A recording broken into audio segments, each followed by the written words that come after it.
Discovered the evidence 2 weeks ago, but delaying the breakup. WS has no idea. We've been together for 4 years, married for 2.5 years, and had a puppy for 2 years. WS works in the entertainment sector and is sometimes contracted for work outside of the state. Starting in September 2021, WS was in Tennessee for a 6-week engagement. I traveled down for opening night, and we had passionate after such a long time away. Spent quality time with her castmates and everything was fine. We also spoke about open relationships since many of her castmates were involved in them. When separated from their spouses, it obviously fits the job. We were both promiscuous individuals with large body counts before to meeting, and we both believe that opening up while separated is something we should think about in the future. We both affirmed that despite the debate, we would remain closed until further notice. When WS returned home after the event in the middle of October, she seemed distant and chilly. Refused in tenderness. I snooped on her phone and learned everything. While in Tennessee, her castmate Kay, who was also in a relationship, had been conducting some light back and forth flirting. Nothing significant, no nudes, just drunk texting. We never looked through each other's phones, so I'm guessing she didn't see the need in deleting anything. A week before I came, Kay and her kissed.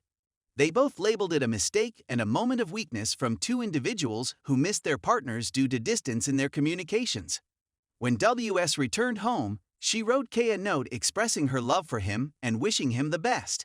When WS returned to his GF, Kay barred him on all social media and blocked his phone number. When I read all of this, I was clearly saddened. I even discovered her 2021 goals, which she established a week after returning home, on her phone. She makes a list of her ambitions in order to make them a reality. Here's the rundown: schedule a series regular. Morning and evening meditation, weigh 125 pounds. Kay has broken up with his girlfriend. He regrets how he handled our predicament. He extends an invitation to me to his state, where he lives. We're having the finest I've ever had. Kay soon follows me back to our home state.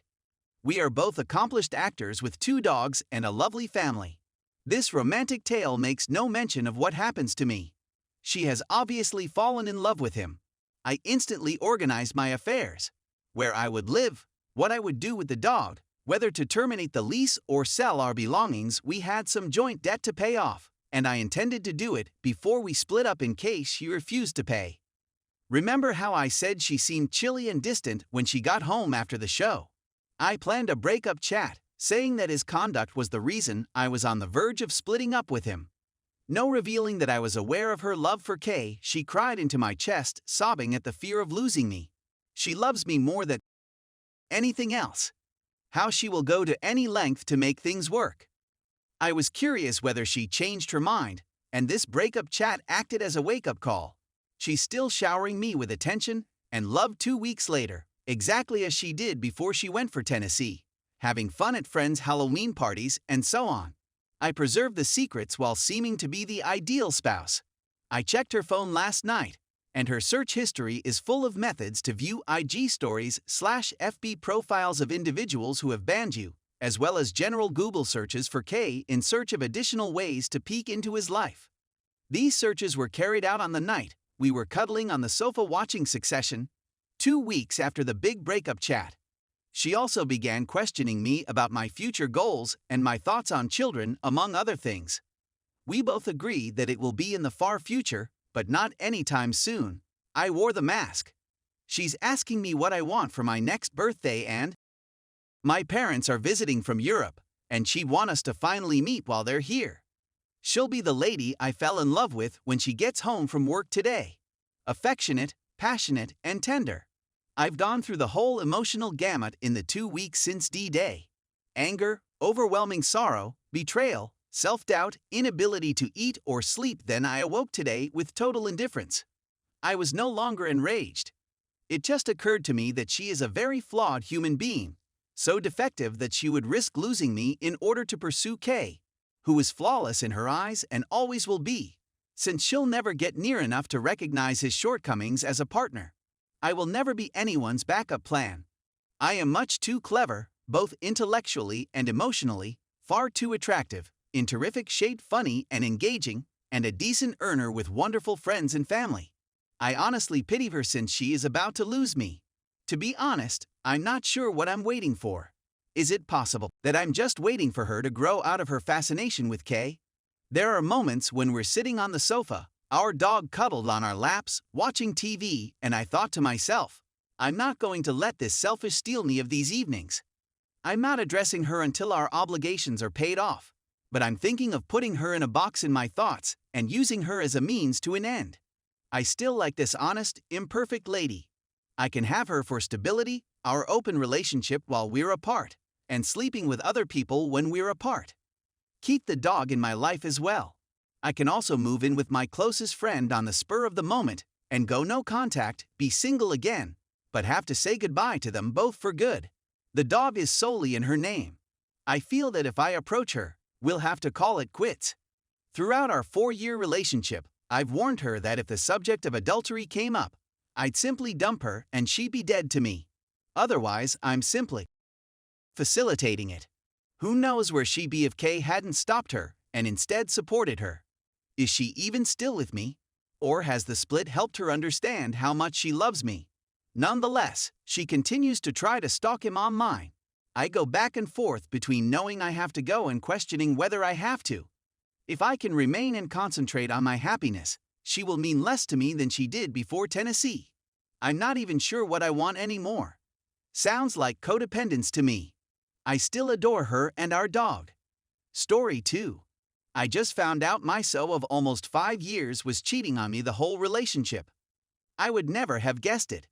He was very violent and a typical narcissist, but he had a significant problem with infidelity. For example, he would have a dream that I cheated on him and would refuse to talk to me for days. Cheating was something I assumed he would never do. He chastised me numerous times a week for a year because I slept with someone before we even met. I hadn't even shaken hands with him, yet I was humiliated and degraded for a year because of that one-night stand. I've always been faithful to him, even cutting off all my platonic male friends since he was so controlling. He's a master of deception. I only found out by chance when I came upon a notebook of his in which he referenced cheating on me. When I challenged him, he lied and lied and lied again, making up every stupid reason under the sun. Regardless, I left him.